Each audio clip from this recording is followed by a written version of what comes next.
Hello நண்பர்களே, வணக்கம். நான் உங்கள் பிரியா. நம்ம இன்றைக்கி பார்க்க போகிற பதிவு என்ன அப்படின்னு பார்த்தீங்கன்னா, நம்மளுக்கு ஏப்ரல் 11ஆம் தேதி பங்குனி உத்திரம் வருது அப்படின்னு சொல்லிட்டு நம்ம நிறைய பதிவுகள் போட்டிருந்தோம்.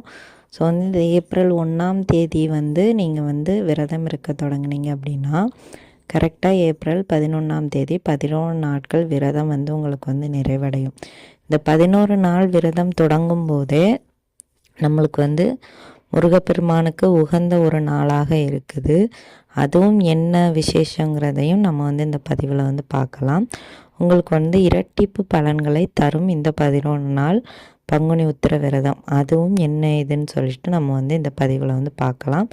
அந்த இரட்டிப்பு பலன்களை பெற நம்ம முருகப்பெருமான்கிட்ட என்னென்னலாம் பண்ணலாங்கிறதையும் நம்ம இந்த பதிவில் பார்க்கலாம். அதுக்கு முன்னாடி நீங்கள் இந்த பதிவை பார்க்கக்கூடிய முருக பக்தர்களாக இருந்தீங்க அப்படின்னா, ஓம் சரவணபவா போற்றிங்கிறத நம்மளோட கமெண்ட் பாக்ஸில் கமெண்ட்டாக போஸ்ட் பண்ணுங்கள். நம்மளோட சேனலை இது வரைக்கும் நீங்கள் சப்ஸ்கிரைப் பண்ணாமல் பார்த்துட்டு இருந்தீங்க அப்படின்னா, மறக்காமல் சப்ஸ்கிரைப் பண்ணி சப்போர்ட் பண்ணுங்கள். நம்ம சேனல் க்ரோத் ஆகிறதுக்கு ஹெல்ப்ஃபுல்லாக இருக்கும். இப்போ வாங்க நம்ம பதிவுக்குள்ளே போகலாம். நீங்கள் இது போல் பயனுள்ள முருகர் சம்மந்தமான தகவல்களையும் நம்ம சேனலை சப்ஸ்கிரைப் பண்ணி வச்சுருந்தீங்க அப்படின்னா தொடர்ந்து பார்த்து தெரிந்து கொள்ள முடியும். நம்மளுக்கு ஏப்ரல் 1ஆம் தேதி தொடங்கணும் அப்படின்னா, ஏப்ரல் 11ஆம் தேதி பங்குனி உத்திரத்திற்கு 11 நாட்கள் நிறைவடையும் விரதத்திற்கு. இதை பற்றின ஒரு பதிவு நம்மளோட சேனலில் இதுக்கு முன்னாடி நம்ம போஸ்ட் பண்ணியிருக்கோம். ஸோ இந்த 1ஆம் தேதி நம்மளுக்கு ஏப்ரல் என்னைக்கு தொடங்குது அப்படின்னு பார்த்தீங்கன்னா, செவ்வாய்க்கிழமை தொடங்குது. செவ்வாய்க்கிழமை முருகப்பெருமானுக்கு உகந்த நாள். அதே மாதிரி அன்னைக்கு கிருத்திகையும் வருது. ஸோ இந்த இரண்டுமே முருகப்பெருமானுக்கு உகந்த நாள். தொடங்கும் போதே முருகப்பெருமானை நினைத்து தான் நம்ம தொடங்குவோம். அதுவும் அவருக்கு உகந்த நாட்களில் நம்மளோட வேண்டுதலுக்காக நம்ம விரதத்தை தொடங்குவது எவ்வளோ பெரிய புண்ணியம், நம்மளுக்கு எவ்வளோ பெரிய பாக்கியம். இதெல்லாம் நம்ம ஈஸியாக எடுத்துக்கக்கூடாது. விரதம் இருக்க அந்த கரெக்டாக இருப்பவங்களுக்கு, விரதம் இருக்க அவங்களுக்கு எல்லா வாய்ப்புகளுமே ஒழுங்காக இருக்குது. அப்படிங்கிறவங்களுக்கு இது ஒரு நல்ல வரப்பிரசாதம்னே நம்ம சொல்லலாம். அன்னைக்கு நம்ம என்ன செய்யணும் அப்படின்னு பார்த்தீங்கன்னா, இந்த கிருத்திகை நட்சத்திரத்தன்னைக்கு நம்ம சொல்லக்கூடிய 3 பொருட்களை நீங்கள் முருகப்பெருமானோட சிலைக்கு பக்கத்துலேயோ இல்லை பூஜை பண்ணுறதுக்கு அந்த படத்துக்கு பக்கத்துலேயோ நீங்கள் தண்ணீரில் போட்டு வைக்கணும். போட்டு வச்சிங்க அப்படின்னா கண்டிப்பாக அவங்களுக்கு கடன் தொல்லைகள்லாம் நீங்கி உங்களுக்கு யாருக்கிட்டையாச்சும் இருந்து காசு கிடைக்கணும், இல்லை யாருக்காச்சும் நீங்கள் காசு கொடுக்கணும், ரொம்ப வருஷமாக இழுத்தடிச்சிட்டே இருக்கிறாங்கன்னா அந்த பிரச்சனைகளுக்கெல்லாம் ஒரு தீர்வு உங்களுக்கு கிடைக்கும்.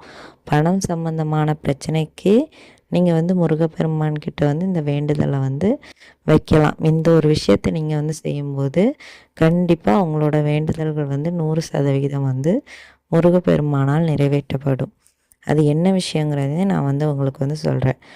ஸோ நம்ம இன்றைக்கி செவ்வாய்க்கிழமைன்னு சொன்னோம், கிருத்திகை நட்சத்திரம்னு சொன்னோம். இந்த கிருத்திகை நட்சத்திரம் எப்போ தொடங்குது அப்படின்னு பார்த்தீங்கன்னா,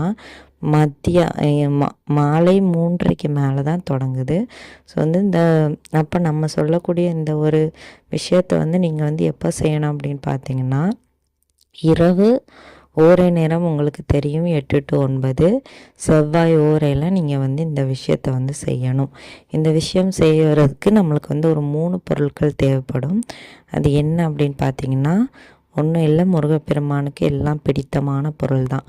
அவருக்கு அபிஷேகம் பண்ணக்கூடிய சந்தனம், திருநீர், பன்னீர், இந்த 3மே தேவை. அப்புறம் ஒரு டம்ளர் தண்ணி, கூடவே ஒரே ஒரு செம்பருத்தி இலை, இவ்வளோ உங்களுக்கு தேவை. இந்த டம்ளரில் இருக்கிற தண்ணீர் சுத்தமான நீராக இருக்கணும். அதே போல் பன்னீர் வாசனைக்குரியது, முருகப்பெருமானுக்கு மிகவும் பிடித்தது. சந்தனம் நம்ம கேட்கவே வேண்டாம், முருகப்பெருமானோட இஷ்ட பொருளில் அதுவும் ஒன்று. இந்த சந்தனத்தில் மகாலட்சுமியும் வாசம் செய்கிறாங்கன்னு சொல்லுவாங்க. விபூதி நீங்கள் ஏற்கனவே யூஸ் பண்ணாததாக இருந்தாலும் சரி, இல்லை புதுசாக பிரிக்காத விபூதி இருந்தாலும் சரி, எதுனாலும் நீங்கள் யூஸ் பண்ணிக்கலாம். இதை நீங்கள் என்ன செய்யணும் அப்படின்னு பார்த்தீங்கன்னா, நம்ம வந்து இந்த ஹோரை நேரத்தில் தான் இதை வந்து செய்ய போகிறோன்னு சொல்லியிருந்தோம். இந்த 3யுமே அந்த தண்ணீரில் நீங்கள் வந்து கலக்கி முருகப்பெருமானோட பக்கத்தில் வந்து வச்சுக்கோங்க. அந்த படத்துக்கு பக்கத்துலேயோ இல்லை வேல் வச்சுருக்கீங்கன்னா அதுக்கு பக்கத்துலேயோ வச்சுட்டு நீங்கள் வந்து கந்த சஷ்டி கவசமோ உங்களுக்கு என்ன முருகரோட நாமம் தெரியுதோ அதை வந்து சொல்லுங்கள். எதுவுமே தெரியலை அப்படின்னா சரவண பவாங்கிறத நீங்கள் வந்து சொன்னாலே போதும். வேறு ஒன்றுமே நீங்கள் வந்து செய்ய வேண்டாம். இந்த 3 பொருளையும் சேர்த்து நீங்கள் வந்து அந்த தண்ணீரில் கலந்து முருகப்பெருமானோட அந்த பக்கத்தில் வச்சுருங்க. வச்சதுக்கப்புறமா நீங்கள் வந்து மறுநாள் காலையில் நம்மளுக்கு வந்து சதுர்த்தி திதியும் அன்னைக்கு வந்து சேர்ந்து வருது. ஸோ அந்த சதுர்த்தி வந்து மறுநாள் தான் முடியுது. ஸோ அதனால் நீங்கள் வந்து அந்த மறுநாள் காலையில் நீங்கள் வந்து இந்த தண்ணீரை எடுத்து அந்த செம்பருத்தியிலே வச்சு வீடு ஃபுல்லாக அந்த தண்ணீரை தெளிச்சிங்க அப்படின்னா கண்டிப்பாக உங்களுக்கு வந்து பணம் சம்மந்தமாக இருக்கக்கூடிய அனைத்து பிரச்சனைகளும் நீங்கும். இது வந்து நம்பிக்கையோடு செஞ்சு பாருங்கள். முருகப்பெருமான் மீது 100% நம்பிக்கை வச்சு செஞ்சு பாருங்கள். உங்களோட வேண்டுதல்கள் வந்து கண்டிப்பாக நிறைவேறும். பணம் வீண் விரயமாகிறது, அப்புறம் வந்து பணம் உங்களுக்கு யாராவது தர வேண்டியது இருக்குது, இல்லை நீங்கள் யாருக்காவது கொடுத்து கடன் அடைக்கணும்னு ரொம்ப நாளாக நினச்சிட்டு இருக்கிறீங்க அப்படின்னாலும் கூட இந்த ஒரு விஷயம் உங்களுக்கு வந்து கை கொடுக்கும். ஸோ மறக்காமல் நீங்கள் வந்து இதை வந்து செஞ்சு பாருங்கள். நல்ல பலன் தரும், கைமேல் பலன் கிடைக்கும். ஸோ வந்து மறக்காமல் செஞ்சு பாருங்கள். இந்த பதிவு வந்து உங்களுக்கு வந்து கண்டிப்பாக உபயோகமாக இருக்கும். உபயோகமாக இருந்தது அப்படின்னா லைக் பண்ணிவிட்டு நம்மளோட சேனலை சப்ஸ்கிரைப் பண்ணி சப்போர்ட் பண்ணுங்கள். இந்த வீடியோவின் பதிவை உங்கள் நண்பர்களுக்கும் நீங்கள் வந்து ஷேர் பண்ணுங்கள்.